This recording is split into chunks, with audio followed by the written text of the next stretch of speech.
Assalamualaikum warahmatullahi wabarakatuh. I am Asria Amakale. We are group 16. So, ang i-report ko po ngayon is the runners at slings. So, runners slings are the referring to the same things. They are used to set as anchors and daily points. So, weaving and cords are the material used to make runners and slings. Weaving, also known as tubular weavings, are made of fabric moved together into the flat strip of tube. Weavings can be swim and tied to form runner or slings. So, ang runners at slings is pareho lamang ang ginagamit. So, madalas ito ay yung palitan tawag sa kanila. So, ginagamit ang mga ito sa rock climbing of mountaineering para mag-set up ng anchor. So, ito yung pangkabit sa bato o pader. So, at belay point. So, pang-control sa labid habang umaakyat o pababa. So, ang running slings ay gawa sa weaving cord. So, weaving is ito yung kilala bilang tubular weaving. Ito din yung tela na hinahambing parang flat na strip o minsan ay parang tubo. Mas matibay ang tubular weaving kaysa flat weaving. So, ang cord naman ay ito yung isa ring uri ng tali pero bilog ang hugis nito. So, parang maliit na wrap. Karaniwang ginagamit sa crochet cloth. So, pwede itong tahiin o itali ang weaving o cord para makabuo ng sling o runner. So, ang sling runners ay may lock of matibay na tali na ginagamit para sa kaligtasan sa pag-akyat na ginagawa ito mula sa mga specialized na tela o lubid cord at maaari itong itali o tahiin depende sa gamit. Cord, also known as accessories cords, are alternative weavings.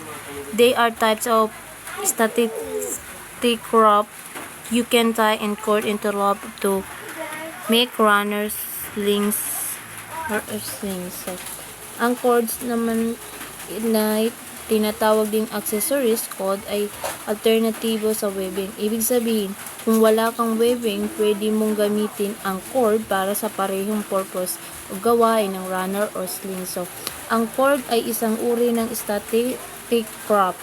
Static rope ay ito yung tali na hindi gaanong nababanat kaya hindi ito ginagamit para sa lead climbing kung saan kailangan ng elasticity para sa shock absorption. So, dahil matibay at hindi nababanat, maganda ang cord para sa mga bagay tulad ng anchor, slings, or crochet knots.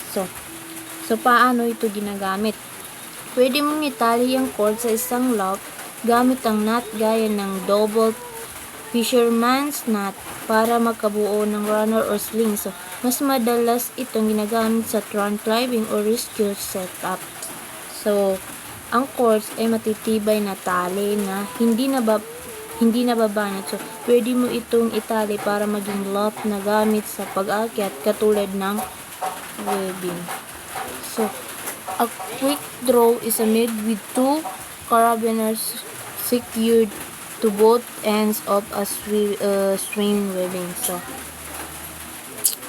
ang quick draw, ito naman ay ginagamit sa climbing na binubuo ng dalawang carabiner na nakakabit sa magkabilang dulo ng isang swing webbing. So, ito yung tinatawag ding dog bone. Ang quickly draw ay ginagamit para ikabit ang rope sa protection tulad ng bolt habang umaakyat ka. Paano ito ginagamit? Una, ikakabit mo ang isang carabiner sa bolt o protection na nasa bato. Pangalawa, ang isang carabiner naman ay para sa climbing rope. Dito mo isasabit ang tali habang umaakyat. For example, imagine na umaakyat ka sa isang sport climbing route na nakikita ng bolt sa pader. So, ikabit mo ang isang carabiner na quick draw sa bolt. Tapos, kapag lampas ka na sa bolt, ipasok mo naman yung climbing rope sa kabilang carabiner na quick draw. So, bakit mahalaga yung quick draw. So, pinapadali nito yung pag-clip ng wrap habang umaakyat ka. So, binabawasan din nito yung friction sa wrap at tumutulong sa smooth movement to the wrap kapag nagpapalo ka ng route.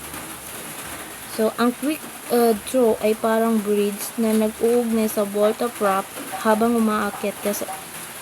Isa itong essential gear sa sport climbing.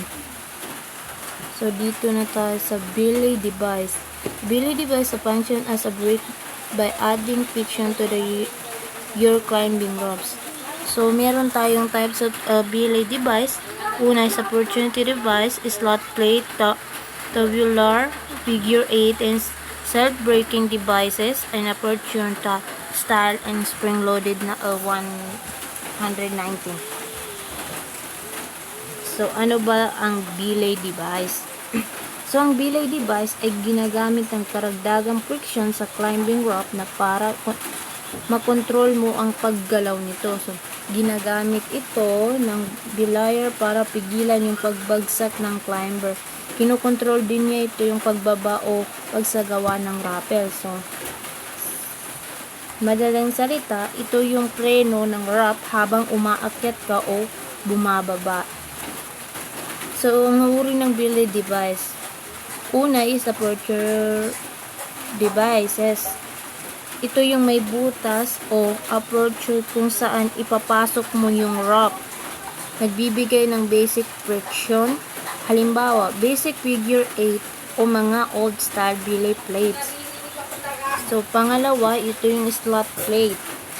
Ang flat metal plate na may dalawang slot para sa rope. Kailangan ng carabiner para gumana. So, ito yung isa sa pinaka-simpleng uri, yung slot plate. So, tubular. Ito naman yung karaniwang uri ng climb cylinder shape na may dalawang butas siya para sa rope. So, gumagamit ng locking carabiner. Halimbawa, Black Diamond at ATC is versatile of pwedeng gamitin sa top wrap, lead belay, and rapper at ATVP. So, number 4 is a figure 8. Ito naman yung mukhang number 8, ang hugis. So, madalas gamitin yung rappelling. Hindi ito mainam na belaying ng lead climber dahil kulang sa control kapag hindi ka sanay. Number 5 is self-braking devices. Ang self-braking devices naman ay may mekanismo na automatically humihinto ito o humahawak sa rope kapag may biglang tension. So, mas safe lalo na sa sport climbing. Halimbawa is a Pitzer Grigri. So, number 6 is a aperture style. Ito yung kadalasang kapareho ng variant ng tubular o slot devices. So, may opening kung saan ipapasok ang wrap. So, ang tawag lang ay nakabase sa disenyo. So, number 7 is a spring-loaded. Ito naman yung may internal spring mechanism kung saan nagkiklik o naglalak kapag may biglang paghila. Kapag mayroong maghila is kukusa siyang nagkiklik o naglalak.